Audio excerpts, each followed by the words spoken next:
Play Hutchison, Wenger predictable, Conte adaptive 115. Don Hutchison and Alisson Bender delve into the differing coaching styles ahead of Chelsea's clash with Arsenal. 115,836 AM Beast ahead of Chelsea's game against Arsenal on Sunday. Club correspondents Liam Twomey Chelsea and Matthias Caron Arsenal have been chatting about the team's rivalry.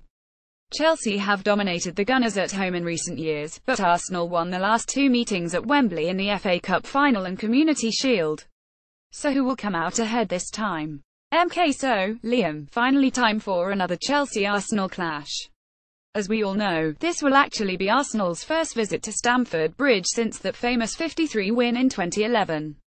Or am I forgetting a few games since then? They say the brain can sometimes erase traumatic memories.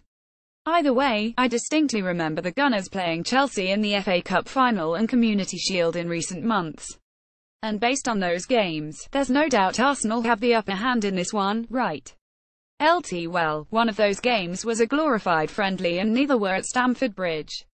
Talking to Chelsea players after the Carabao game, I'd be surprised if there was any form of mental hangover from the FA Cup final, disappointing though it was for all involved. In fact, it's more likely to act as extra motivation. Both teams endured troubled summers and difficult starts to the season, but after 4 straight wins it feels like Chelsea head into this match with more confidence and momentum, despite Arsenal's impressive comeback victory over Cologne on Thursday. Troubled summer may be putting it mildly for Arsenal, at least if you only consider August. But they will be hopeful that back-to-back wins in the league and Europa League have turned the tide following that disastrous showing at Liverpool. The problem for Arsene Wenger's side is that they're never more than one game away from a new crisis. Another away loss to a top rival would bring the doom and gloom right back and renew the sense that Arsenal's title challenge is already over. The Gunners desperately need a result in this game, perhaps more so than in any other recent visit to the bridge. One can only hope that Wenger learned his lesson at Anfield and doesn't put new signings Alexandre Lacazette and Sead Kolasinac on the bench this time.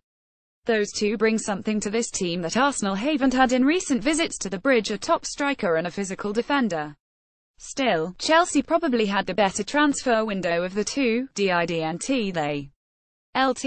definitely didn't sign as many players as Conte wanted and, even worse, missed out on some of his key targets.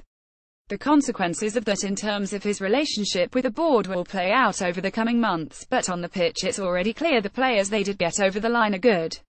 Alvaro Morata has 3 goals and 2 assists in 4 Premier League games. Timu Bakayoko is looking more dynamic in midfield the fitter he gets. Antonio Rudiger is impressively assured at the back and David Zappacosta, it seems, can score from 30 yards without even looking at the goal. A formidable skill, I'm sure you'll agree. Football Whispers MK looked like a fluke to me.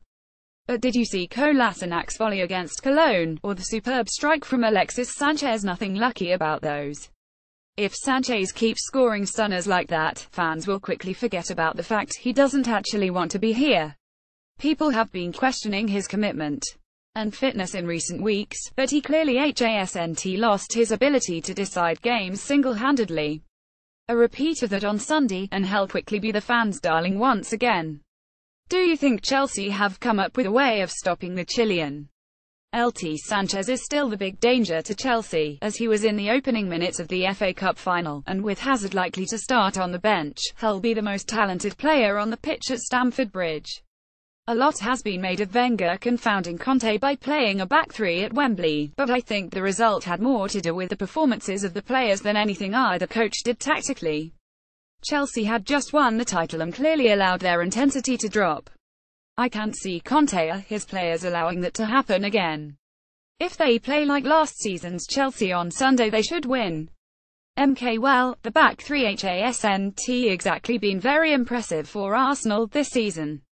But Wenger is likely to stick with it for at least one more game, although it seems only a matter of time before he reverts to his normal system.